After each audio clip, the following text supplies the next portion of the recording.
वे प्रणमामि हरिप्रियः। सब लोग बोलिए वांछा कल्प तरु भीश्च कृपा सिंधु एव च पतितनां पावनेभ्यो वैष्णवेभ्यो नमो नमः।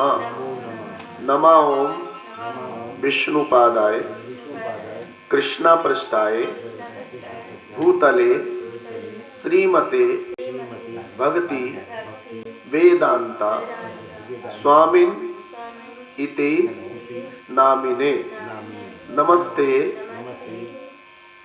नमस्ते सरस्वते देवे गौर वाणी प्रचारिणे निर्विशेष शून्य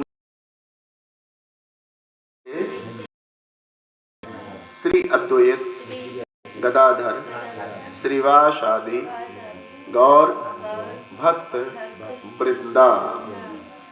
तो आज हम श्रीमान जी मुकुल अग्रवाल एडवोकेट जी के परिवार में श्री गीता भागवत सत्संग जगत गुरु शिला प्रभुपाद जी कृपा से करे हैं।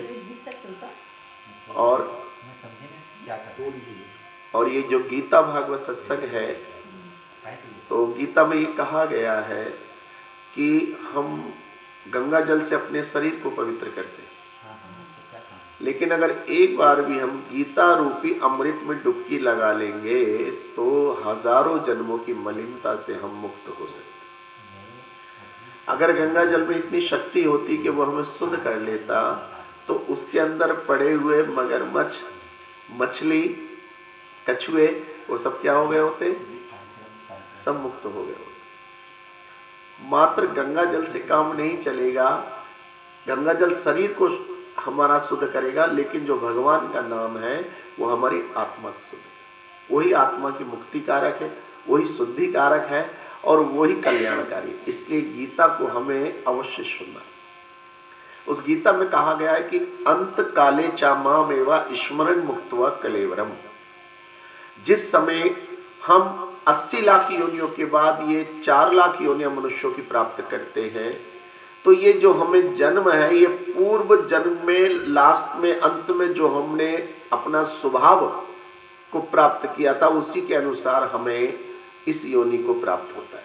उदाहरण के लिए भरत महाराज बहुत अच्छे भगवान के भक्त हुए, सदाचारी थे, ज्ञानी थे।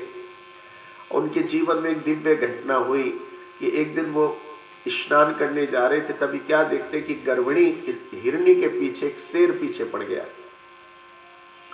जब शेर ने उसको खाने का प्रयास किया तो जल्दी से उसने झाड़ियों में जाकर अपने बच्चे को जन्म दे दिया और खुद उसके सामने आ गया। शेर ने उस हिरनी को पकड़ लिया और खींच के जंगल में ले गया।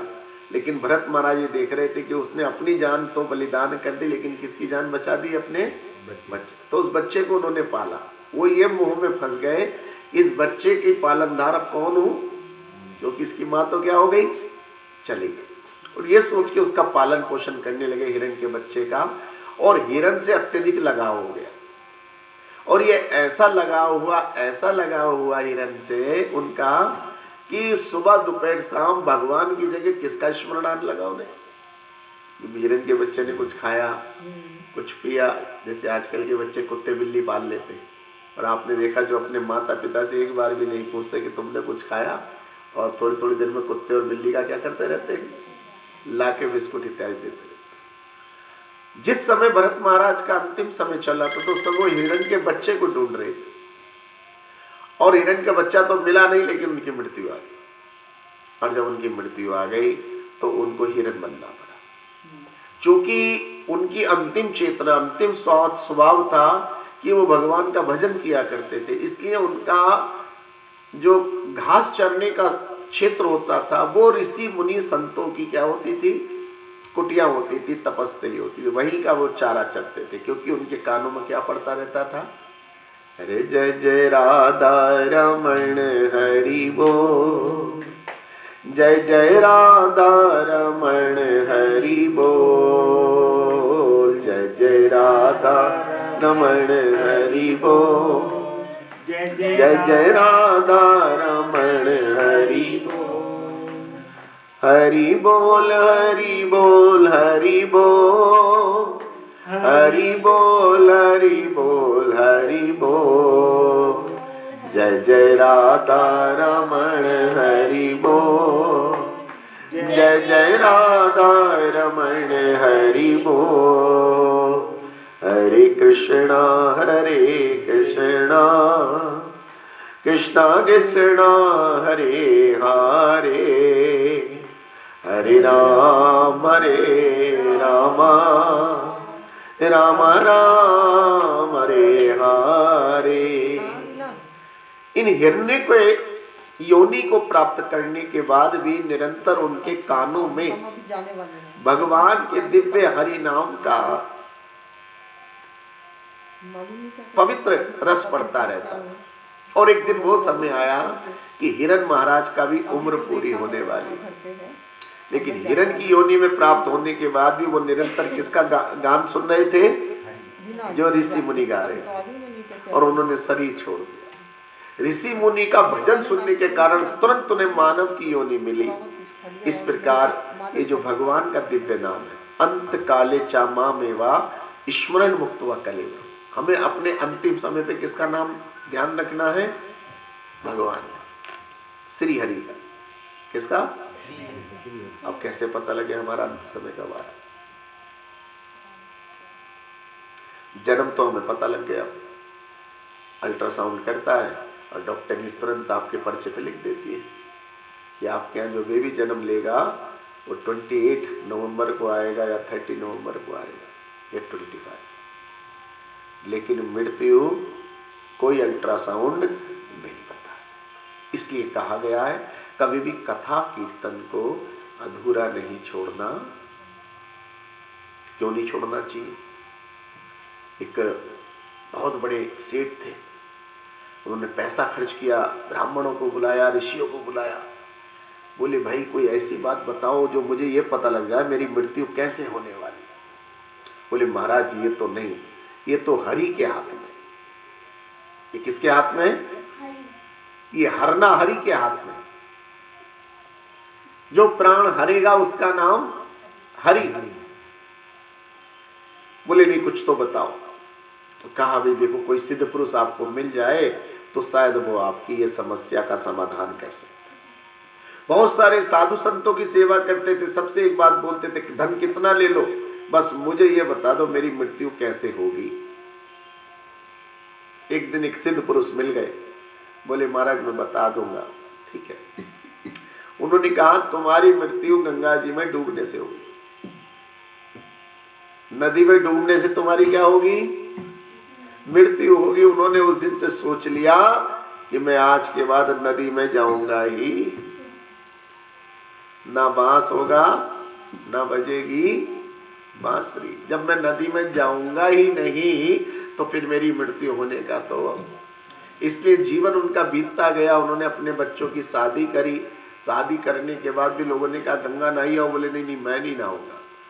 कुछ समय के बाद उनका पोता हुआ और पोता थोड़ा बड़ा हो गया जैसे ये बालक है, और वो पोता खेलते खेलते अचानक गंगा जी में जाकर गिर गया। पूरे गांव में हल्ला कट गया, अरे भैया उनका पोता डूब रहा, उनका पोता डूब रहा। अपने पोते की खबर सुन के उन्होंने भाग लगा दी और फिर वो भूल गए कि नदी में जाकर मुझे क्या होने वाला है, और उन्हें जाके नदी में छलांग लगा दी और तैरते हुए उन्होंने अपने पोते को बचाकर कंधे पे लेकर जैसे ही चलने लगे वैसे ही पोते ने उनके गले में हाथ डाल दिया। और जब गले में हाथ डाल दिया तो बोले भैया क्या कर रहा है? बोले पहचानो मैं कौन हूं। बोले मैं यमदूत हूं, मैं आपको लेने आया हूं। लेकिन वही यमराज जी अपने यमदूतों से कहते हैं कि अगर कोई हरि कथा या हरि भजन में बैठा हो उस समय तुम उसको नहीं ला सकते। यानी कि हरि कथा में बैठते इंश्योरेंस नहीं, एश्योरेंस क्या हो जाता है हमारा। अब जब तक मैं कथा कीर्तन में बैठूंगी या बैठूंगा मैं यम के दूत छू नहीं सकते। इसलिए कहते हैं कथा कीर्तन को अवश्य सुनना चाहिए, क्योंकि कम से कम यहाँ नहीं तो कोई बहाने से बाहर खड़ा हो जिसके लिए हम भागते। अरे दूध वाला आ गया हो, अरे काम वाला आ गया हो, अरे दूध वाला आ गया, ठीक है पड़ोसी को दे जाएगा, काम वाली आएगी थोड़ी देर में आएगी, अरे नहीं आएगी तो सफाई तो न करके जाएगी।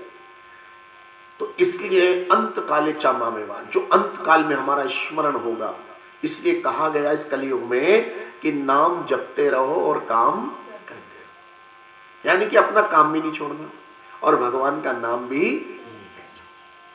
कैसे भी काम हम करें, हमें नाम जपना है और काम करना है या करवाना है। हमारे नौकर लगे हैं, करते रहो, आप देख रहे हो, नजर भी रखे हुए हो और अपना नाम भी जप रहे हो। सर्वधर्मान परित्यज्य मामेकं शरणं व्रज अहम त्वं सर्वपापेभ्यो मोक्षयिष्यामि मा शुचा। भगवान ने कहा कि ये संसार के काम तो चलते रहेंगे, जब तक रहेगी जिंदगी फुर्सत न होगी काम से। आपके घर कोई छोटा बच्चा हो सकता है 2 साल का, 1.5 साल का, बोलिए 1 साल का भी हो सकता है, जिसने अभी चलना सीखा। आज ध्यान से उस बालक को ये देखना कि वो खाली है या व्यस्त है। कितना बच्चा, 1 साल, 1.5 साल, 2 साल का। आप थोड़ी देर उसकी एक्टिविटी देखोगे तो आप कहोगे अरे महाराज जी इसको तो मुझसे भी ज्यादा काम है। ये इधर की कटोरी उठाता है तो उधर से चम्मच उठाता है, फिर उसका पानी इसमें लौटता है, उसका पानी इसमें लौटता है, यहाँ से इसे हटा दो तो इस खिलौने में लग जाता है, वहां से खिलौने हटा दो तो कपड़े गिराता है, कपड़े से बोले हमसे ज्यादा कौन है। ये भी चाहिए इसके लिए, और हमें 1-2 नौकर चाहिए। छोटा बच्चा, लेकिन वो कर क्या रहा है, श्रम एवा केवलम। क्या कर रहा है वो, केवल श्रम एवा केवलम, अर्थात वो व्यर्थ का श्रम कर रहा है, उस श्रम की कोई सार्थकता। ऐसे हम में से भी बहुत सारे लोग हैं जो भगवान की भक्ति को छोड़कर बाकी दुनिया के सारे काम कर रहे, राष्ट्रपति बन गए, प्रधानमंत्री बन गए, बड़े बड़े महल बना गए, कुतुब मीनार खड़ी कर गए, ताजमहल खड़े कर गए, बहुत बड़े बड़े वैज्ञानिक भी हो गए, बहुत बड़े समाज सेवी भी हो गए, लेकिन आखिर में अपने लिए उन्होंने क्या करा, शुभ उद्धार, अपनी मुक्ति के लिए उन्होंने आए हैं तो जाएंगे राजा रंग का फकीर, एक सिंहासन चढ़ चला दूजा बंधा। ऐसा क्या करा, ऐसा क्या करा, एक सिंहासन चढ़ गया और एक क्या हो गया, एक जंजीर बन गया, क्योंकि उसने अपने को कभी भी काम से फुर्सत नहीं दिलाई। जब तक रहेगी जिंदगी फुर्सत न होगी काम से, और कुछ समय ऐसा निकालो, प्रेम कर लो भगवान से। उसने जीवन में ऐसा समय ही नहीं निकाला, उसने अपने धन में से ऐसा धन ही नहीं निकाला जिससे वो ठाकुर जी की क्या कर सकता, सेवा। उसने अपना सारा समय भी अपने ऊपर रख लिया, उसने सारा धन भी यही मान लिया ये केवल मेरे लिए है, ये मेरी जितनी जमीन जायदाद ये भी केवल और केवल मेरे लिए है। तो वो अपने भोग में ही मस्त रहा और भोग ने ही उसको रोगी बना दिया। भोग क्या बनाता है, तो रोगी बनाता है, और योग मुक्त करता है। भोग रोगी बनाता है और योगी मुक्ति को पाता है। योग किससे करना है, प्रेम बढ़े जिस समय कृष्ण से है अनमोल वो क्षण जीवन के, जोड़ ले नाता श्री हरि से, नहीं तो तू पछताएगा। इससे जोड़ ले श्री हरि से, जो आखिर में हमको लेने आने वाले, इसलिए उनका नाम हरि है, हरने वाले, हमारे प्राणों को हरने वाले। श्री कृष्ण गोविंद हरे मुरारी, हे नाथ नारायण वासुदेवा। श्री कृष्ण गोविंद हरे मुरारी, हे नाथ नारायण वासुदेवा। श्री कृष्ण गोविंद हरे मुरारी, हे नाथ नारायण वासुदेवा।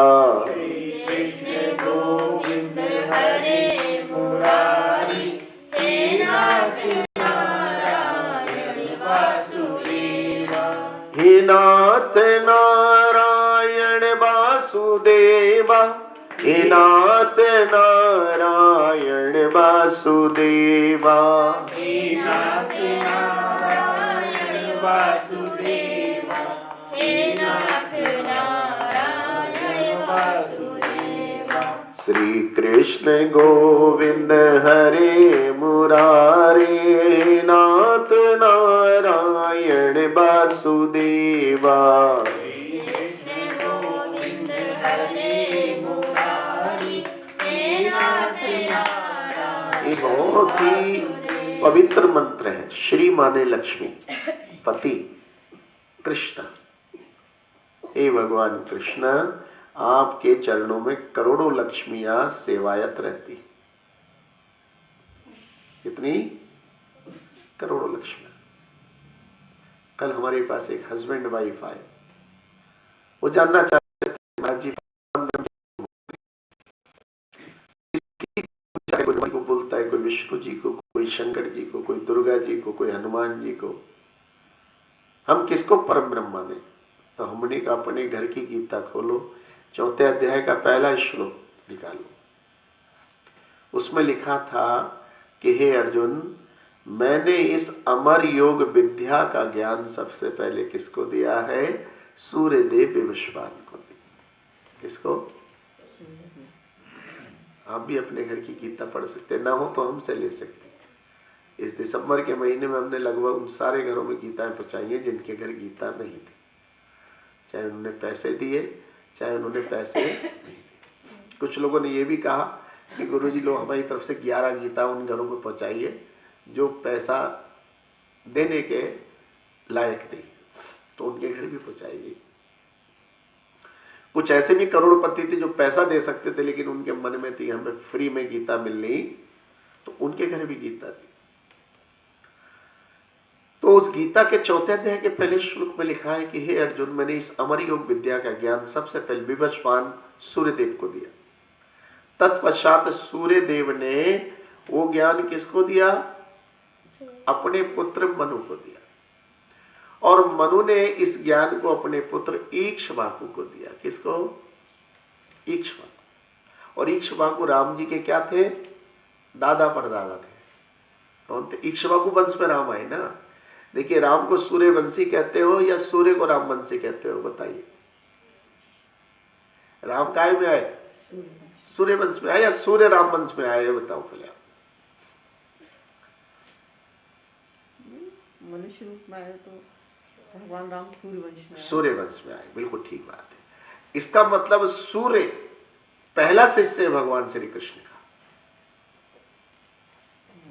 सबसे पहले मैंने इस अमर योग विद्या का ज्ञान किसको दिया? सूर्यदेव, पहले शिष्य। उन सूर्य ने अपने पुत्र मनु भी राम जी से पहले आए।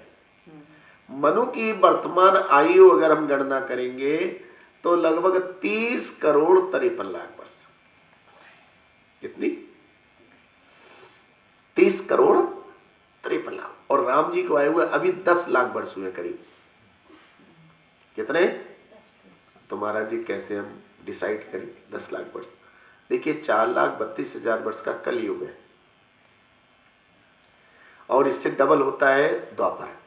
तो 4,32 और 4,32 कितने? 8,64। ये 8,64 हुए कौन? बोलो हरे कृष्ण। 8,64 ये हो गए द्वापर के। और त्रेता इससे तिगना है, या 4 तिया 12 और 32 तिया 96, 12,96,000 वर्ष का क्या है? त्रेता के अंत में राम आए। त्रेता के अंत में आए राम, तो पूरा तो द्वापर निकला 8,64,000 वर्ष। 5,000 कलयुग के मिला लो, 8,70,000 हो गए, और 1,00,000-1,50,000 उसके डाल लो। त्रेता निकाल दिया, दोबारा लगा दो। बोलो हरे कृष्ण। ये वाली रोड बंद कर दो, पर वाली। बोलो हरे कृष्ण। जय जय श्री। हाँ, ये रोड से पकड़ते हैं। हाँ, बंद हो गया। बोलो हरे कृष्ण। तो राम जी को आए लगभग कितना समय हुआ? लगभग 10 लाख वर्ष। और 10 लाख का मतलब क्या है? 30 करोड़ 53 लाख वर्ष हमारे मन में। भगवान श्री कृष्ण सबसे पहले ज्ञान पुराना, कितना पुराना है? करोड़ों वर्ष। और उस गीता को हम पढ़ते नहीं। उस गीता को हम ठीक से सुनते नहीं, उस गीता के अमृत को हम पीते नहीं। कहते गीता हमें जीना सिखाती है और भागवत हमारा मरण सुनाती है। भागवत क्या सुनाती है? मरण। जीवन में एक बार भागवत अपने घर जरूर सुननी, पूरी 7 दिन। अरे महाराज जी 7 दिन कहां से निकाले? बिल्कुल ठीक बात है। 2 दिन को बस हमारी वृंदावन जा रही थी, एक सज्जन बहुत हमसे कहते थे गुरुजी सबको ले जाते हो, हमें भी ले चलो। चलो आप चलना, हम पे पैसे नहीं है, कोई नहीं, आपसे पैसे कोई नहीं मांगेगा, आप चलो। महाराज जी वहां घूमने फिरने में भी तो कुछ खर्चा आएगा, चलो जो चर्च खर्चा हो वो भी ले लेना, अब चलो। आप अपना बैग लाकर बैठ गए। अब थोड़ा सा जब बस हमारी पीएसी कॉलोनी से चली तो वो आगे जाकर रुकी, पीली गोटी पर रुकी, उसके बाद वो रुकी मंझोला चौराहे पर। उस मंझोले के चौराहे में उनके हृदय में कुछ कुलबुलाहट हो गई। अपना बैग उतार के नीचे जाने लगे। मैंने कहा कहाँ जा रहे हो? कहा वो काम याद आ गया मुझे, अभी भी घर से फोन आ गया। अरे मैंने कहा चलो काम तो, अरे नहीं महाराज जी मेरे अलावा कोई और दूसरा काम नहीं। ठीक है, लौट के आए। महीना 1.5 महीना निकल गया।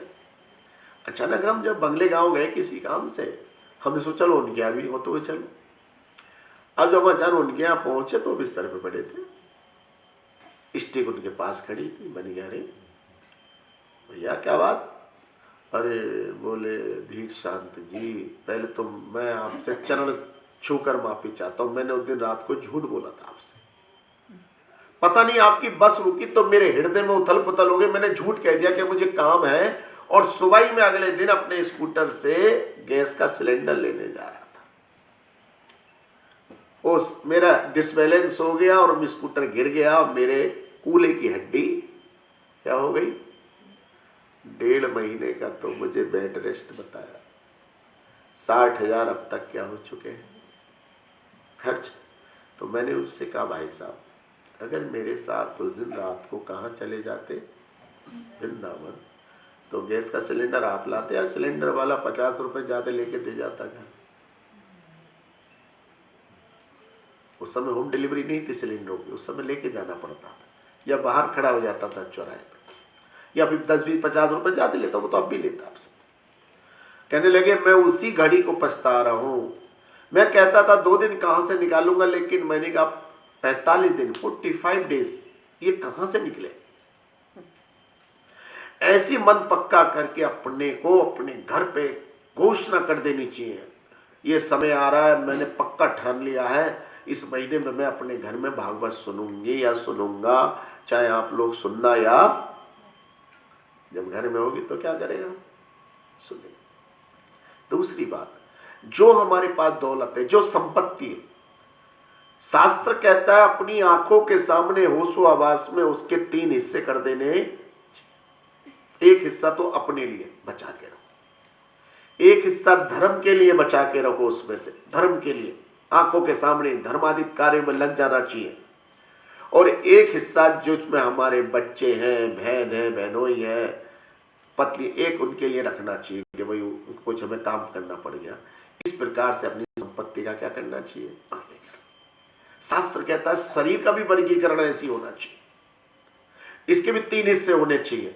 एक हिस्सा अपने परिवार की सेवा के लिए, एक हिस्सा धर्म के लिए, एक हिस्सा समाज की। तब तो हमारा जीवन क्या होगा, सफल होगा। नहीं तो क्या होगा, हम इस मोह माया में फंसते चले, और ये ऐसी दलदल है, ऐसी दलदल है। बोलो हरे कृष्णा। देखिए यहाँ अगर किसी को जमीन की जरूरत था, आप लोग यहाँ रहते हो, सपोज करो यहाँ हमारे किसी को जरूरत थी, लेकिन कोई कहते अंदर एक प्लॉट बिक रहा है, कोई कहते अंदर 15 लाख रुपए का क्या बिक रहा है, बोलो। तो अंदर बानो बात के जितने लोग हैं जिनको जरूरत भी नहीं है, वो कहेंगे मैं लेने को, बोलो मैं लेने को, वो जबकि उसको जरूरत, लेकिन उसके माइंड घूमेगा कि 15 लाख में ये जगह तो कितने की है, 1 करोड़ की। वो रात में बेचैन हो जाएगा, सुबह कोई दूसरा और कोई उससे पूछ लेगा भैया तुझे जरूरत क्या। हरे कृष्ण। यही मोह माया है। कथा कीर्तन में मौसम दिखाई देता है, ठंडा है, बारिश हो रही है, लेकिन जिस दिन मेरे मकान की रजिस्ट्री होगी उस दिन मौसम आगे आने वाला, जिस दिन हमें, जिस दिन हम कोई नहीं घर पे सुन लेना, रिकॉर्ड रहेगा, अच्छा फिर सुन लेना बैठ के। बोलो हरे कृष्णा। जिस दिन मुझे पैसा मिलने वाला है कहीं से, उस दिन मेरे लिए मौसम बीच में आने वाला नहीं। क्या समझे?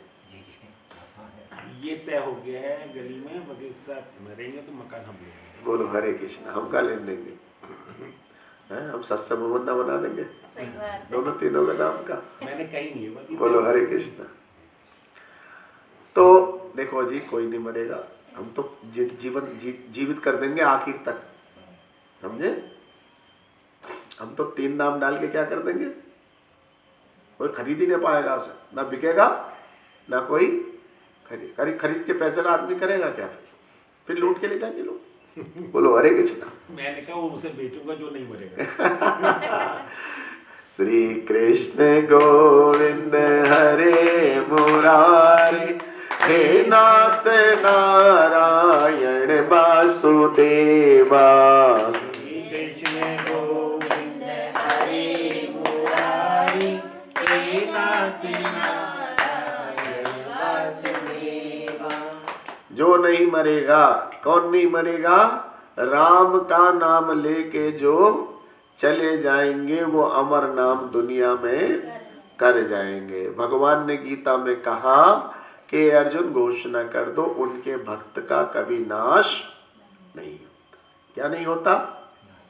नाश नहीं होता। देखो एक बात सुनो, जिसने गीता प्रेस बनाई, जाने वाले चले गए, किताबें आज भी चल रही। तुलसीदास बाबा जी मरे कहाँ?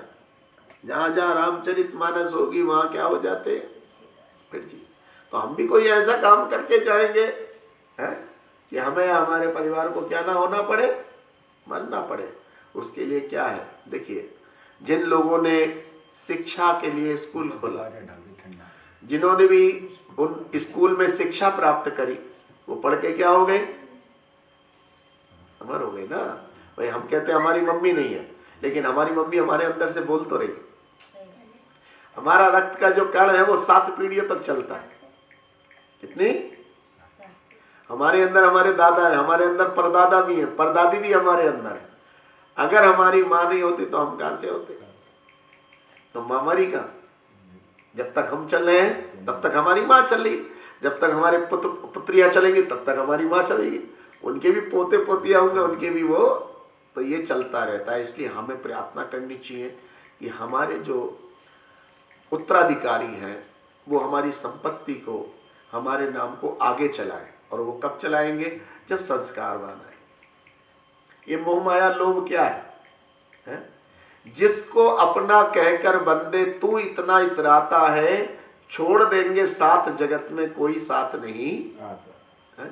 अंदर वाले बाहर वाले वो तो सोच रहे हैं कि ये मकान हम ले ले, और उनके बच्चे सोच रहे हैं कब ये पूरा हो तो इनको छोड़ के आएंगे, ये भी हम अपने कब्जे में कर ले। बोलो हरे कृष्ण। यही तो बात थी। किसी ने कहा जीवन चक्र चला। अभी मच्छर ने आपका खून चूसा है और अभी मच्छर उठ के बैठा है वहीं, तो उस मच्छर को किसने पकड़ लिया? तुरंत मकड़ी ने पकड़ लिया, क्योंकि उसमें क्या था? खून। आपका खून मच्छर ने चूसा, मच्छर को पकड़ लिया मकड़ी ने, और मकड़ी को पकड़ लिया छपकली, और छपकली को पकड़ लिया सांप ने, और सांप को पकड़ लिया गरुड़ ने, और एक दूसरे के क्या बने पड़े हैं? दुश्मन। एक दूसरे के क्या हो रहा है? खाने पे लगे हुए हैं। क्यों जी? इतनी बढ़िया उदाहरण दिया किसी ने कि जिस समय बारिश होती है तालाब बन जाता है, जिस समय आधे घंटे में दे। बोलो हरे कृष्ण। जिस समय बरसात होती है क्या बन जाते हैं? तालाब। और तालाब में फिर अपना मछली आ जाती है, और मछली का भोजन चींटियां क्या होती है? अब वो तालाब सूखा। अब जब पानी नहीं आया तो मछलियां क्या हुई? तड़फी, मरी। अब मछलियों को फिर किसने खाना शुरू कर दिया? चींटियों। पहले मछली तूने किसको खाया? अब जब पानी सूखा तो मछली कौन खा गई फिर वापस? चींटियां। एक आदमी ने पहले शराब पी, शराब पी के वो सोचता था मैं क्या पी रहा हूं, फिर एक दिन बाद शराब ने उसको हिसाब खाली हाथ आए खाली हाथ। कौन तो यहाँ गरीब था कौन अमीर था? जब पैदा हुए कुछ भी नहीं था शरीर पर, जब गए बोलो हरे कृष्णा। हरे कृष्ण। अरे गंगा किनारे लकड़ियां एक ही जगह से आ रही थी, सामग्री भी गंगा किनारे में। आखिर के समय में ये नहीं पता लग पा रहा था कि कौन अमीर था और कौन बड़े लोग थे और कौन छोटे लोग थे, कौन गोरा कौन। सबकी आदमी एक ही तरह थी और सबका एक ही काम हो रहा था, वाले भी थे। और ऐसा खर्च हो रहा था उस पर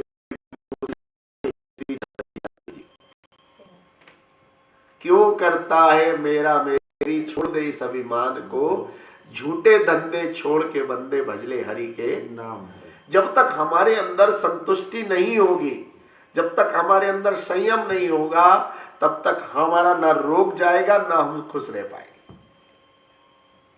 जब हम कठपुतली है तो काहे का घबराना, कल हम रहे या ना रहे हमें घबराने क्या जरूरत। अभी शाम का हमें भोजन मिले या ना मिले क्या फर्क पड़ता है। अगर मेरे भगवान मुझको खिलाने वाले तो मुझे कोई रोक नहीं। कहाँ गया डिब्बा? वो अभी जाते जाते बोले रे आप खा के नहीं जा रहे तो डिब्बा तो ले जाओ। बोलो हरे कृष्णा। लेकिन अभी मेरे भाग्य में वो डिब्बा, और जब तक डिब्बा खोलेगा उससे पहले गर्म डिब्बा आ जाएगा यार। ये सारी चिंता कौन कर रहा है?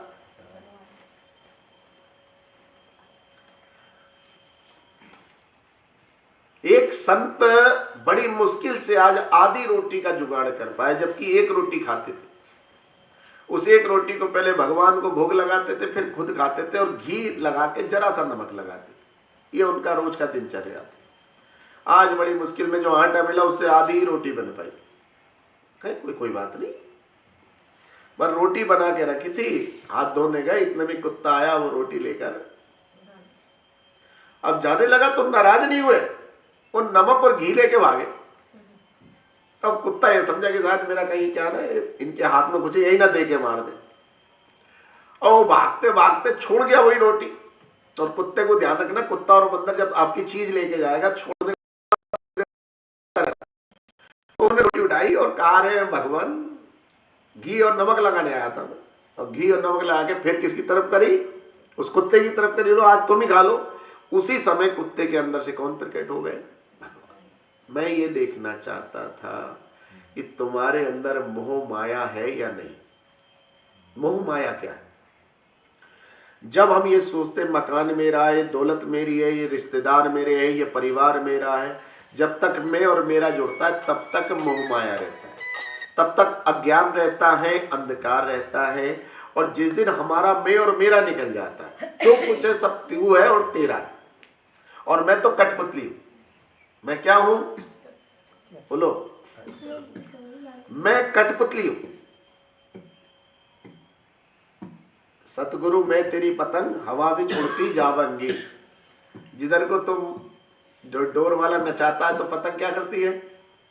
बोलो, आसमान में जो पतंग होती है ना, वो पतंग दाएं बाएं होती है। गर्म पानी पी लो।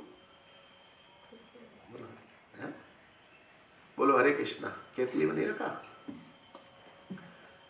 तो डोर वाला जब डोर चलाता है तो पतंग नाचती, लेकिन दूर से आपने देखा होगा, आपको डोर दिखाई, पतंग घूम रही है, पतंग ऊपर जा रही है, पतंग नीचे आ रही है। लेकिन जो ज्ञानी होता है वो कहता है ये ऊपर नीचे करने वाला कोई दूर है जो हमें दिखाई, हमें आसमान में केवल पतंग दिखाई दे रही है। ऐसी हम जो जीवात्मा हैं, हम काम करते हुए दिखते हैं, लेकिन हम ये भूल जाते हैं कि हमें चलाने वाले कोई और यही हमारी जरा सी मोह माया होती है कि हम अपने को कर्ता समझ के और फिर हम परेशान होने लगते हैं, हंसने लगते हैं, रोने लगते हैं, दुखी हो जाते हैं, उदास हो जाते हैं। अरे महाराज जी आज हमारा नुकसान हो गया, अरे महाराज जी आज हमारा फायदा हो गया, अरे महाराज जी ये दिन बेकार चल रहे, हमसे कुछ हो ही नहीं रहा। बोलो हरे कृष्णा। लेकिन अगर हम यहीं पर जरा सा सिद्धांत पकड़ ले, जाही विधि राखे राम ताही विधि, जाही विधि राखे। अगर भगवान हमें आज ठंडा खिला रहा है तो गर्म के लिए परेशान नहीं होना। और आज अगर भगवान हमें भूखा रखना चाहते हैं तो मान लेना चाहिए कि भगवान अच्छा है, आज अगर आप चाहते हो मैं व्रत रख लेंगे, हमें क्या। अरे व्रत रखने तो शरीर और शुद्ध होता है, पूजा करने पर कुछ खाना पीना मत। क्यों? कुछ अन्न खाएंगे, कुछ खाएंगे तो हमारे वेग बढ़ेंगे। अभी लोगों को ये भी नहीं पता, समझ रहे हो? बोल देते कुछ बिना खाए पूजा करनी है, लेकिन बिना खाए पूजा क्यों करनी है इसका लॉजिक नहीं पता। वो मुंह नहीं जुटाना, अरे मुंह नहीं जुटाना। पानी पिएंगे, खाना खाएंगे, चाय पिएंगे तो बहुत सारे बाहरी तत्व हमारे अंदर आत्मा में मिल जाएंगे और उसके अंदर जब पाचन शक्ति, पाचन क्रिया शुरू होगी तो उसका हमारा ध्यान डाइवर्ट होने लगेगा और एकाग्रता में कमी आने लगेगी। इसलिए बिना खाए पूजा करते हैं। लेकिन मुझको शुगर है, बीपी है, कुछ और मामला है और बिना खाए हम रह नहीं सकते, तो ऐसे लोगों को कह देना चाहिए कि थोड़ा खाने के बाद ही बैठिएगा। वही ज्ञानी कहता है कि पूजा भक्ति आत्मा के लिए है और ये खाना पीना किसके लिए होता? आत्मा के लिए होता है, शरीर के लिए। तो शरीर कुछ भी करता रहे, क्या फर्क पड़ता है? अगर शरीर सुबह का नाश्ता करके बैठ गया तो क्या फर्क पड़ा? आत्मा ने थोड़ी करा भैया। आत्मा का तो खुराक हरि भजन है। आत्मा की खुराक क्या है? लेकिन यही बात कहो तो कहते हैं कि भी तुम अनोखा बोल लेके आते हो, सिद्धांत कई शास्त्रों में भी लिखा। जब एक जगह मैंने कहा किसी से कि भैया व्रत में का 3 बार भी खा लोगे तो व्रत नहीं टूटेगा, तो उनकी बाँछें चढ़ गई। मैं 65 साल से व्रत रख रहा हूं, मैंने सारी किताबें पढ़ ली। अरे भैया व्रत क्यों रखते हो ये बताओ, क्यों रखते हो व्रत? व्रत इसलिए रखते हो कि हम अपना भजन बढ़ा ले। और व्रत का मतलब होता है प्रतिज्ञा, दृढ़ प्रतिज्ञा। व्रत का मतलब है मुझे भगवान को पाना है, ये व्रत है। मुझे भगवान को पाना ये व्रत है, ये दृढ़ प्रतिज्ञा है। देवी देवताओं को खुश करना व्रत नहीं है, ये सेवा है। इस मनुष्य का सबसे चरम लक्ष्य है भगवत प्राप्ति। उससे बड़ा ना कोई लक्ष्य है, और ये अंतिम लक्ष्य भी है भगवान की प्राप्ति। तो इसलिए व्रत हमारा क्या होना चाहिए कि आत्मा परमात्मा के पास जाएगी, ये व्रत। उस व्रत के बीच में जितनी प्रतिकूल वस्तुएं हैं, क्रियाएं हैं, उनको छोड़ना और भक्ति परक अनुकूलता को स्वीकार करना व्रत होता है। मैं जीभ से ज्यादा भजन करूंगा तो मुझे भोजन कम करना चाहिए। 3 बार भोजन, भजन 1 बार, ये हमारी अन्य दिनों की दिनचर्या है। व्रत के दिन हम इसे उल्टा कर देते हैं। जो 3 बार भोजन और भजन 1 बार होता था, हम व्रत के दिन इसको क्या कर देते हैं? उल्टा कर देते हैं। अर्थात 3 बार भोजन की जगह 3 बार भजन और भोजन 1 बार। जब 1 बार खाएंगे तो कम बनाना पड़ेगा, 1 ही बार बनाएंगे। 1 ही बार हम बर्तन धुलाएंगे, 1 ही बार हम बाकी काम करेंगे। आ जाइए जितेंद्र जी, आ जाइए, बोलो हरे कृष्णा। हम 1 ही बार करेंगे और 3 बार खाएंगे तो 3 बार करना पड़ेगा।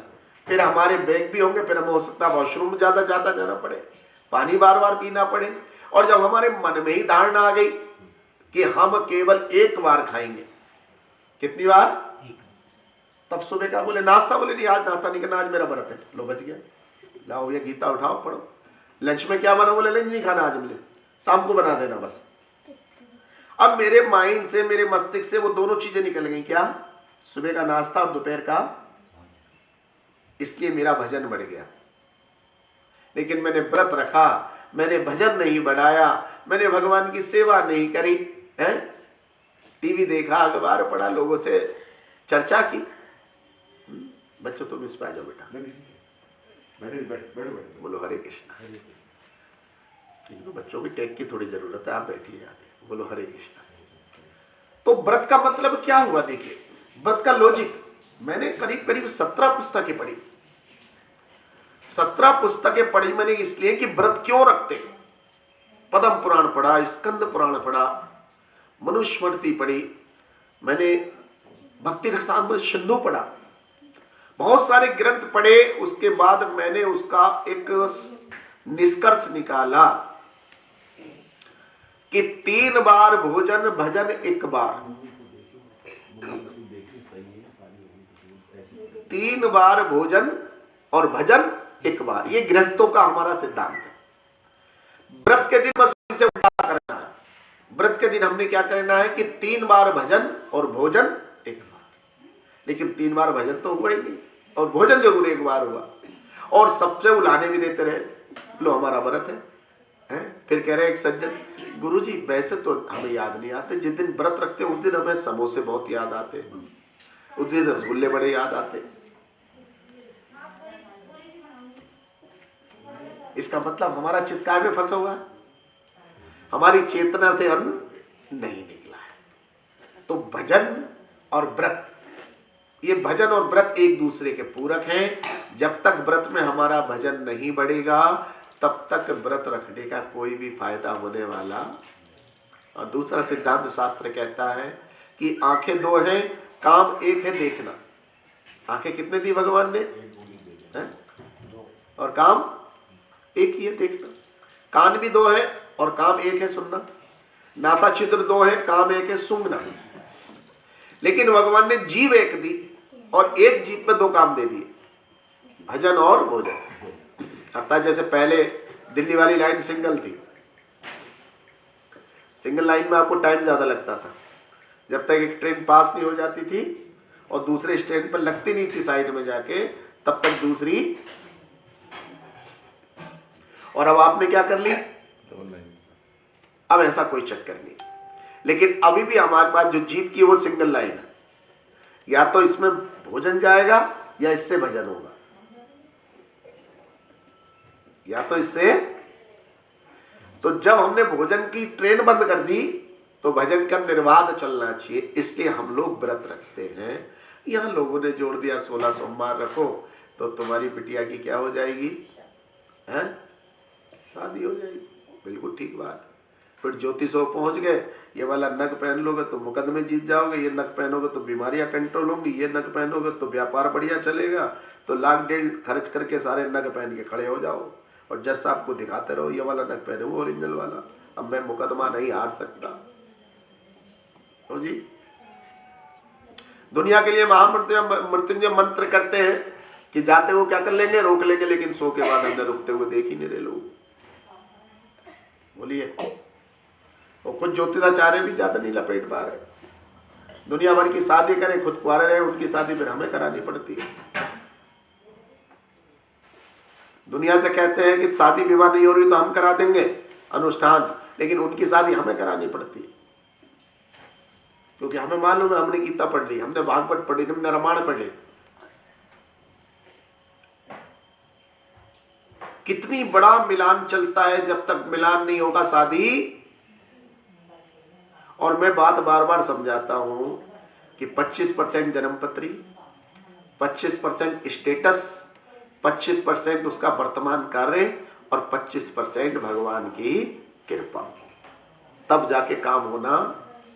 अरे मंत्री और मंत्री समधी बनना है, दोनों पत्री मिला रहे हैं। मंत्री के बच्चे की तो पत्री उससे मिली नहीं, मंत्री से उसके चौकीदार से मिल गई, तो क्या मंत्री शादी करेगा? तो जी वो कहेगा पत्री भले ही मिल जाए लेकिन मेरा स्टैंडर्ड नहीं मिल रहा, मेरा स्टैंडर्ड नहीं मिल रहा। ऐसे ही जब हमारे बच्चे घर से भाग के शादी करते, अपनी मर्जी से शादी करते थे, अड़ जाते, फिर कौन सी पत्री देखी जाती, फिर भगवान से प्रार्थना करी जाती। हमें इस कली की विधि समझनी पड़ेगी। कृत्य यद अध्याय तो विष्णु त्रेतायाम यजतो मखय द्वापर परिचर्यायाम कलौ तधरि कीर्तनात्। कलयुग में तो भगवान का नाम लेके काम शुरू करो।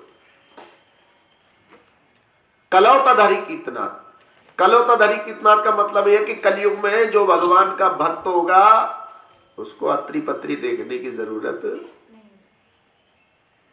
हो जी। जितेंद्र जी, किसी पे बिजली का बिल था 2 लाख, बैंक वाले भी चक्कर काट रहे थे, पड़ोसी भी परेशान कर रहा था। अचानक उसका भतीजा डीएम मुरादाबाद बन के आ गया। क्या आ गया? कटुई लाइट अपना आप क्या हो गई? बोलो, कटुई लाइट क्या हो गई अपना आप? जुड़ गई। दरोगा जी कहने लगे ये परेशान कर रहा था आपको, अभी उन्होंने कुछ कहा नहीं है। अभी सबको ये पता लगा है कि इनका जो सगा भतीजा क्या बन के आ गया, वो कहां गए नियम कानून। एक जरा से डीएम से बनते इतने हो गए, और जिसको अगर परमानेंट भगवान को हमने अपना बना लिया तो वो हमारे तो सारे ही पूरा भाग्य चक्र बदल देगा भैया। प्रबल प्रेम के पाले पड़कर हरि को नियम बदलते देखा, खुद का मान टला टल जाए भक्त का मान ना। इसलिए हमें कलौताधरी कीर्तनाथ कलयुग में हरि भजन करके भक्त बनना है, और जा पर कृपा हरि की होई ता पर कृपा करे सब। जिस दिन आप भक्त बन जाओगे, सुंदरकांड पढ़ते हो है, कहे हनुमंत विपत्ति प्रभु सोई जब तब सुबिरन भजन ना होई। वही तो यही बात करे हनुमान।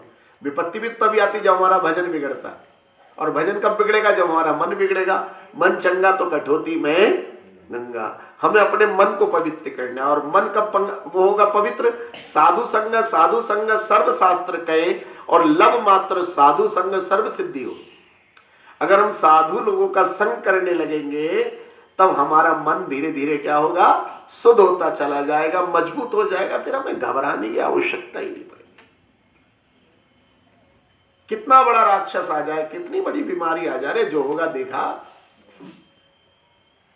एक डॉक्टर साहब के पास एक बड़े मजेदार घटना है।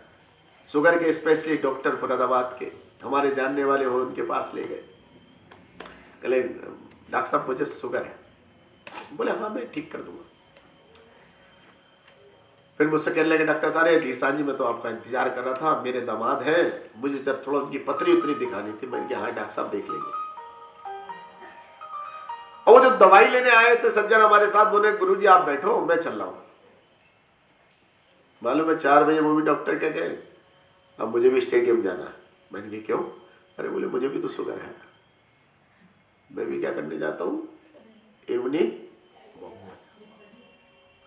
मुझे भी शुगर है, मैं तुम्हारी शुगर ठीक कर रहा हूं। पहले मैं अपनी क्यों नहीं खत्म कर रहा, अपनी क्यों नहीं कंट्रोल कर रहा? इसका मतलब शास्त्रों में पहले ही बता रखा है सब कुछ। क्या बता रखा है उन्होंने? ये सुबह ब्रह्म मुहूर्त में जल्दी उठे, स्नान करे, पूजा करे, योग करे, व्यायाम करे, हैं? अपनी आवश्यकता से केवल 75% खाना है। अगर पेट में 4 रोटी की भूख है तो कितनी खानी है? 3।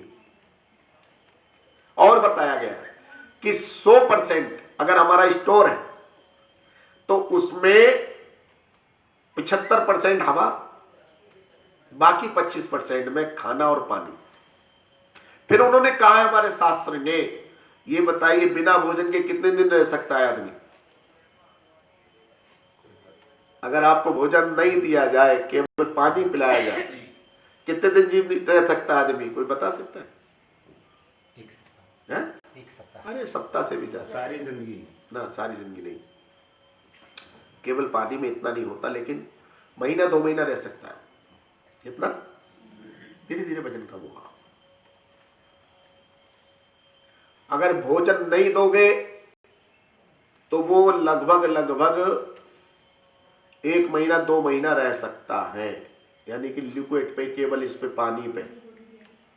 अगर पानी नहीं दोगे उसे बिल्कुल, तो 8 से 10 दिन जिंदा रह सकता है। कितना? तो भोजन से महत्वपूर्ण क्या हुआ? जल है। जल नहीं दोगे तो, और अगर ऑक्सीजन आपने ना दी, कितनी देर रह सकते बिना ऑक्सीजन के? बताइए। 5 मिनट भी नहीं। तो सबसे ज्यादा महत्वपूर्ण क्या हुआ? क्या हुआ?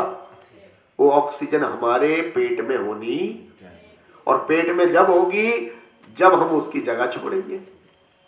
और हमने वो जगह कैसे भर दी? भोजन से, फल से, फ्रूट से। तो हम ज्यादा जोर काय पे दे रहे हैं आज? भोजन पे। और जबकि जोर किस पे देना था? ऑक्सीजन। आपने कहा 5 बार लंबा सांस भर के ओम बोलना, यही तो ऑक्सीजन अंदर गई, यही तो बाहर आई। ये जो प्राणायाम करते हैं, ये जो हमारी योग मुद्रा होती है,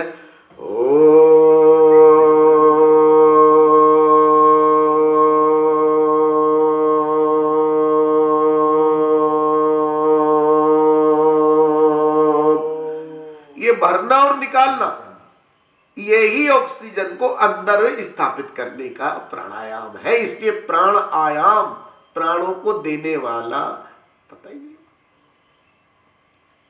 सबसे पहले ऑक्सीजन अंदर हो, फिर जल अंदर हो, फिर सबसे कम मात्रा में क्या होना चाहिए? भोजन। हमने उल्टा कर दिया, भोजन ज्यादा, तरह तरह का चटपटा ये, फिर उसके बाद पानी थोड़ा कम और हवा बिल्कुल कम। फिर हमारी बीमारियां क्या हो गई? शुरू हो गई। इसलिए सब कुछ तो हमें पता है और हम परेशान होते हैं। हमारा हाल उस कस्तूरी मृग की तरह है जिसके नाभि में कस्तूरी सुगंध है और वो दुनिया जमाने में सुगंध को ढूंढते फिरते हैं। हरे कृष्णा कृष्णा कृष्णा हरे हरे, हरे राम राम राम हरे हरे। कोई जिज्ञासा, कोई प्रश्न हो तो आप कर सकते हैं। कोई भी आपके माइंड में ऐसा प्रश्न घूम रहा हो जिसका जवाब ना मिल रहा हो, या ग्रंथ का कोई ऐसा श्लोक हो, या कोई सिद्धांत हो, या पूजा पद्धति का हो, है वो भी आप कर सकते हैं। चाहे आर्य समाजी का हो, चाहे गायत्री परिवार का हो। ये कहा गया है कि जो कलयुग में जी, जो अपने गृहस्थी का ही पालन अच्छे से कर लेगा वो भी पूजा से कम नहीं होगी। बिल्कुल ठीक बात। जय हो। क्या नाम लिखते हो आप पूरा? राजीव साहब। राजीव साहब जी। देखिए, ये कहा गया है कि जो अपने गृहस्थ को अच्छी तरीके से पाल लेगा वही इस कलयुग में क्या माना जाएगा? धर्मात्मा हो जाएगा। या जो कर्म अपने कर लेगा, कहते हैं ना कर्म ही पूजा है। लेकिन इसके आगे एक सवाल उठता है कि गृहस्थी कैसी होनी चाहिए, कर्म कैसा होना चाहिए? क्योंकि चोर भी क्या पाल रहा है? बोलो, कितनी मेहनत करता है बेचारा, रातों में खड़ा रहता है, आप सोते हो, फिर पीछे को सीढ़ी लगाता, फिर आपका सामान मानता, फिर अपनी गृहस्थी पालता है। उसको भी सेटिस्फैक्शन है कि मैं क्या कर रहा हूँ? गृहस्थी को पाल रहा हूँ। और मैं, लेकिन यहाँ धंधा उल्टा हो गया। गृहस्थ पालनी एक ऐसी सदाचार से। सदाचार कहाँ से आएगा? शास्त्रों से। जब आप भगवान के भक्त हो जाओगे तो आप गृहस्थी भी पालोगे, पड़ोस भी बढ़िया रखोगे और व्यापार भी बढ़िया। 9 होंगे तो 9 बताओगे, 10 नहीं बताओगे। क्या करोगे? इसलिए भगवान की भक्ति क्या है भाई? गृहस्थी तो राम जी ने भी पाली, गृहस्थी कृष्ण जी ने भी पाली, हमें उन्हीं को तो फॉलो करना है। गृहस्थी का मतलब है जब आप धार्मिक होगे, अपनी पत्नी से आप धर्म निभाओगे, भाई से धर्म निभाओगे, बच्चों से धर्म निभाओगे, तभी तो सही पलेगी। नहीं तो अपनी गृहस्थी में ही उलझ जाओगे। बोले क्या होगा? गुरु जी झगड़ा चल रहा बच्चों में, काय का? संपत्ति का। अरे क्यों? संपत्ति आपने कमाई नहीं। बोले जो कमाई उसी पे तो झगड़ा कर रहे हैं वो, कि कौन सा ले और कौन सा न ले। लेकिन घर में भक्ति होती। बोले पापा जी जो तो प्रसाद है, जो आप चाहोगे, इसलिए जरूर। और किसी का कोई प्रश्न? हरे कृष्णा। ठीक बात। कर्म के साथ धर्म के साथ। कर्म कौन से? सकर्म बताएगा गीता में 3 प्रकार के, सकर्म, अकर्म, विकर्म। गीता तो हमें रोज पढ़नी है। मैं तो लोगों से बार बार बोलता हूँ 1 घंटा रोज ग्रंथों में दीजिए। 15 minute Bhagwat, 15 minute Ramayana, 15 minute Gita. 1 घंटा तो ये सोच के दीजिए कि जैसे लोग जिम जाते बॉडी बनाने, अरे बॉडी शरीर को बनाना है लेकिन आत्मा को भी तो बनाना है। आत्मा को आईना तभी दिखेगा जब हम ये ग्रंथ पढ़ेंगे थोड़े थोड़े। या फिर अपने घर पे 1 महीने का एक सत्संग होना चाहिए। भाई मेरा परिवार नहीं जा सकता, कोई बात नहीं। जैसे आज मुकुल जी ने बुलाया, भले हमारी माता जी बिस्तर पे, लेकिन उनके कानों तक जा रहा। ये छोटे बच्चे नहीं सुन पाते कभी, क्योंकि हम इन्हें जानते नहीं, पहचानते नहीं। लेकिन ये आए तो ये दोनों बच्चे भी सुन रहे हैं आज। तो बुद्धिमानी कायम है। मेरा परिवार नहीं जाएगा, कोई बात नहीं, मैं महीने में 1 दिन बलपूर्वक। यहाँ जी देखो इस संडे को कोई कहीं नहीं जाएगा और 3 बजे से लेके 5 बजे तक इस संडे को हम क्या करेंगे, हरि नाम। और खाली आप ही थोड़ी, अब नाम तो हमारे मुकुल जी का है, लेकिन जो लाइव टेलीकास्ट चला है ऑल ओवर वर्ल्ड देख रहा है। अभी वो यही सत्संग कीर्तन प्रवचन सुन के फिर बाद में हमें फोन मिलाते हैं, महाराज जी ये बात हम ऐसा जानना चाहते हैं, हम ये बात ये करना चाहते हैं। आपने एक प्रश्न पूछा हमारे साहे जी ने, राजीव जी ने, लेकिन आपकी वजह से हजारों लोगों को इस बात का क्या मिल गया। तो आपका जो पूछना बड़ा सार्थक हुआ। इसलिए भगवान ने गीता में बोला है आर्थ अर्थार्थी जिज्ञासु और ज्ञानी, ये 4 प्रकार के लोग मेरी शरणागत होते हैं। कौन कौन से? आर्थ माने जो दुखी होता है, कैसे भी दुखी हो, रोग से दुखी हो, पैसे से दुखी हो, पड़ोसी से दुखी हो, समाज से दुखी हो, उसे भगवान याद आएंगे। दूसरा अर्थार्थी, जिसको धन चाहिए, ऐश्वर्य चाहिए, मेरी बच्ची की शादी हो जाए, मेरा मकान बन जाए, भगवान की कृपा जरूर होनी चाहिए। तो आर्थ दुखी पहले नंबर पे, अर्थार्थी दूसरे नंबर पे, और जिज्ञासु तीसरे नंबर पे। जैसे आपने जिज्ञासा करी, ये भी जल्दी से भगवान को अच्छे लगते, अरे मेरे बारे में कम से कम इसके हृदय में जिज्ञासा तो आई। और चौथा जो ज्ञानी होता है, जिसको यही पता लग जाता है कि ईश्वरा परमा कृष्णा सच्चिदानंद विग्रह अनादिरादिर गोविंदे सर्व कारण कारणम, सारे कारणों के एकमात्र कारण कौन है? भगवान। मैं उनका भजन करता रहता हूं। जाई विधि रखेंगे ताही विधि रहेंगे। आज बारिश होगी तो मैं भगवान से नाराज होने वाला, लो सारा काम धंधा मेरा चौपट हो गया, गीला गीला हो गया, मैं कैसे सूखूंगा? कोई जरूरत नहीं। अरे एक कहते हैं किसान की 2 पुत्रियां थी, एक पुत्री का विवाह उनने मट्टी के खिलौने वाले से करा और एक पुत्री का विवाह किसी किसान से कर दिया। अब दोनों बच्चियां कुछ दिन बाद आई तो पहली बड़ी वाली बच्ची आई जो खिलौने बनाती थी, बोली बेटी ठीक है सब, क्या चाहती है तू? बोले पिताजी भगवान से प्रार्थना कर दो, अभी खिलौने बना के रखे, मैंने बारिश ना हो। बोले ठीक है मैं कर लूंगा बेटी। शाम को दूसरी आई और बेटी तू ठीक है? हाँ। और सब बढ़िया चले? बोले क्या चाहती है? बोले अभी धान लगाए पिताजी, भगवान से प्रार्थना कर दो कि बारिश। अब वो किसान किसकी खाए? बारिश मांगता है तो एक लड़की के खिलौने खराब हो रहे, नहीं मांगता है तो उन्हें हाथ जोड़ के कहा कि भगवान तुम्हारे ऊपर, तुम चाहो चाहे बारिश करो या मुझे तो आपसे खुश रहना ही रहना है, क्योंकि आप मुझको बिना मांगे ही सब कुछ। कब हम मांगते हैं? सुबह को ऑक्सीजन चाहिए, लेकिन भगवान क्या करते हैं? ऑक्सीजन दे रहे। अरे नदियों को इशारा करा, जाओ चरणों से, भगवान के चरण छू के उतरिए, चरणों तक, चरणों से निकाला भगवान को, जाओ पानी पिलाओ मेरे बच्चों को। पेड़ों से कहा निकलो और फल दो। ये तो हमने पेड़ों पे कब्जा कर लिया, ये पेड़ मेरा हो गया इसलिए सेब 100 रुपए किलो। ये तो पेड़ कब कह रहा तुम मुझे पैसे दो? Free, everything is free. कोई कारखाना ऐसा नहीं बना जो दाल का दाना बना दे, चावल का दाना बना दे, पानी की बूंद बना दे। सब कुछ भगवान से प्राप्त करके स्टोर करते हैं, रिफाइन करते हैं और काल्पनिक छद्म मालिक बन के आपसे पैसा वसूलते हैं, और वो फिर भी यही छोड़ जाते। जाते जाते वो भी क्या करते हैं? उसको बोलो छोड़ जाते हैं। बताओ 200-250 करोड़ का मालिक हवाई चप्पल में घूमता था दावतों में, क्यों जी? पुरानी गाड़ियां, क्या करा भैया उस पैसे का? चला गया भाई। 23 किलो सोना क्या करा? कितनी मेहनत लगाई होगी, कितने तूने दिन रात काले करे होंगे केवल जेल में जाने के लिए। यही मोह माया है। चलिए बहुत बहुत सुंदर, बहुत बहुत धन्यवाद हमारे श्रीमान मुकुल कुमार अग्रवाल एडवोकेट जी। भजन गा दीजिए। भजन भजन गाए, चलिए भजन गाते हैं, साथ साथ में आप भी दोहराएं। और ये भजन हम लोग के लिए बहुत बढ़िया है। हरि हरि नाम नहीं तो जीना क्या, हरि नाम नहीं तो जीना क्या, हरि नाम नहीं तो जीना क्या, हरि नाम नहीं तो जीना क्या। अमृत है हरि नाम जगत में, हरि अमृत है हरि नाम जगत में, इसे छोड़ विष पीना क्या, हरि नाम नहीं तो जीना क्या। हरि नाम नहीं तो जीना क्या। मनुष्य का बिल्कुल भी कोई भी औचित्य नहीं है अगर उसके जीवन में हरि नाम नहीं। हरि नाम नहीं तो जीना क्या। हरि नाम नहीं तो जीना क्या।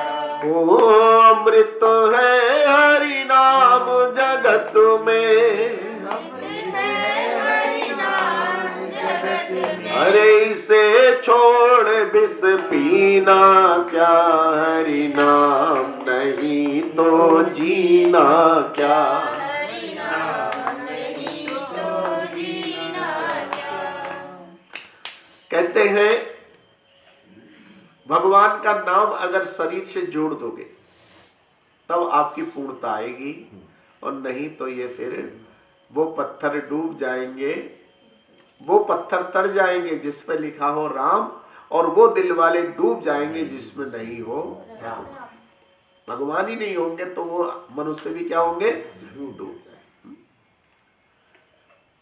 अरे सुंदर काया खूब सजावे, मुख में हरि नाम नहीं लावे। सुंदर काया खूब सजावे, मुख में हरि का नाम लावे। आभूषण से तन सजावे, जीवा पे हरि नाम न लावे। आभूषण से तन सजावे, जीवा पे हरि नाम न लावे। अरे देह पड़ी रहे जाए धरा पर, पड़ी रह जाए धरा पर। और कुंदन और नगीना क्या। हरि नाम नहीं तो जीना क्या। हरि नाम नहीं तो जीना क्या। हरि नाम नहीं तो जीना क्या। हरि नाम नहीं तो जीना क्या। जब देह पड़ी रह गई तो कहाँ मेरा कुंदन है और कहाँ मेरा, बोलो, नगीना है। एक भक्त ने कहा गुरु जी अंगूठी जरूर पहन लेना। लो जी पहन ली। बोलो हरे कृष्णा। तो मुझे याद आ गई, पड़ी थी इसमें कि कुंदन और बोलो नगीना। जब शरीर यहाँ पड़ा रह जाता है तो कहाँ लोकर में क्या पड़ा है, कौन से बैंक में अकाउंट है, किस में क्या, कुछ भी तो नहीं ला पाते। इसलिए हमें कोशिश करनी है क्या, कि हमारे जीवन में कुछ आए ना आए, हरि भक्त, हरि भजन, हरि नाम हमारे जीवन में जरूर जुड़े रहने चाहिए। हरे कृष्णा कृष्णा कृष्णा कृष्णा हरे हरे, हरे राम राम राम हरे हरे। बोलो श्रीमद् भगवद गीता की श्री श्री राधा गोविंद भगवान की जय हो। तो भगवान से प्रार्थना करेंगे कि हमारी परम पूज्य ताई जी, माता जी श्रीमती विमला जी को भगवान अपने गोलोक धाम में श्वासित करें